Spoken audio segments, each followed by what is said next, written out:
Sir नमस्ते, कैसे हैं आप? बढ़िया हूँ। नमस्कार नमस्कार। सर भोजपुरी इंडस्ट्री में देखा जाए तो बहुत ज़्यादा आजकल बवाल चल रहा है। मैं उससे कुछ चर्चा करना चाहता हूँ। आज खेसारी लाल यादव जी बिहार के रहने वाले हैं, आप भी बिहार के हैं। सुशांत सिंह राजपूत जो लॉकडाउन में सुसाइड कर चुके हैं, तो खेसारी जी ने बोला है कि ऐसी स्थिति ना आए कि मैं भी सुसाइड कर लूँ। इस पर आपकी क्या राय है? मैं जानता था संजय जी कि आप चूंकि खुराफाती पत्रकार हैं, कुछ अजीब सा सवाल लेके ही आएंगे। खैर, आपकी आदत से मैं परिचित हूँ।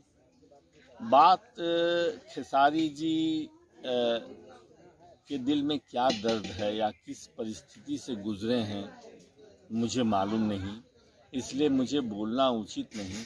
लेकिन सुसाइड करने के बाद खेसारी जैसे बहादुर नौजवान से मैंने उम्मीद नहीं की। जो बहादुर होता है वो आत्महत्या की बात सोचना, उच्चारण भी नहीं करेगा, सोचेगा भी नहीं। नहीं, उन्होंने ये भी बात बोला है कि मैं ऐसा कमजोर आदमी नहीं सुसाइड करूंगा, लेकिन ऐसी नौबत न आने दे जाए, इंडस्ट्री वाले मुझे परेशान न करे कि मैं वो फिर से दोबारा कोई सुशांत बने।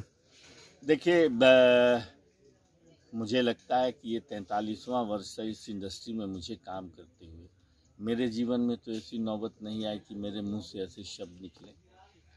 तो बहुत कुछ आप पर भी निर्भर करता है। आप सबों के साथ मिलजुल के रहिए, सबों के साथ स्नेह प्यार बना के रखिए, वैमनस्य नहीं। क्योंकि जिसको जितनी सफलता मिलनी है उतनी मिलती है।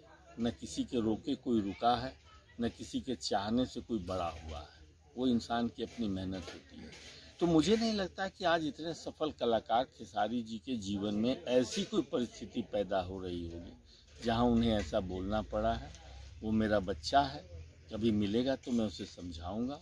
और इस वीडियो के माध्यम से कोई संदेश देना चाहते हैं खेसारी को?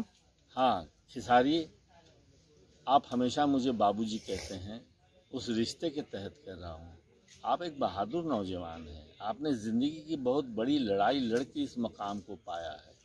ऐसे शब्द मत बोलिए, बहुत सारे नौजवानों की हिम्मत टूट जाएगी। आप आइडियल हैं, लोग आपको फॉलो करते हैं। मैं उम्मीद करता हूँ कि दोबारा ऐसे शब्द आप नहीं बोलेंगे। Thank you sir.